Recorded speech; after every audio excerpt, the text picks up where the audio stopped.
থেকে 3 মিনিটের একটি ছোট গল্প শুনে যাবেন, আশা করি ভালো লাগবে। একটি ছেলে খুবই সাদাসিধা ছিল। সে একটি দোকানে চাকরি করত। ছেলেটির বেতন ছিল মাত্র 5,000 টাকা। ছেলেটির দোকানের সামনে দিয়ে প্রতিদিন একটি মেয়ে স্কুলে যেত। মেয়েটি প্রতিদিন বোরকা পরে যেত, কিন্তু প্রায়ই মুখটা খোলা থাকতো। একদিন হঠাৎ করে ছেলেটির নজর পড়লো মেয়েটির দিকে। এভাবে বেশ কয়েকদিন যাবার পর মেয়েটি বুঝতে পারলো ছেলেটি তাকে লক্ষ্য করে। মেয়েটিও বাঁকা চোখে ছেলেটির দিকে তাকাতে শুরু করলো।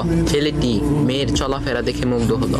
আফসোস করতে লাগলো, ইস, যদি আমিও আজ পড়াশোনা করতে পারতাম, তাহলে সাহস করে মেয়েটির সাথে কথা বলতে পারতাম। মেয়েটি বুঝতে পারলো ছেলেটি তাকে ভীষণ পছন্দ করে। তাই একদিন মেয়েটি ছেলেটির দোকানের পাশে দাঁড়িয়ে রইল। তখন ছেলেটি দুপুরের খাবার খাওয়ার জন্য দোকানের বাইরে আসে। সে চায়ের দোকানে গিয়ে 5 টাকার একটি রুটি খেয়ে পানি পান করে আসতে লাগলো।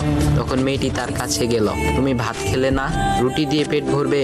তখন ছেলেটি মেয়েটিকে দেখে অবাক হয়ে গেল। তখন ছেলেটি বলল, আমি ভাত খেলে আমার মা,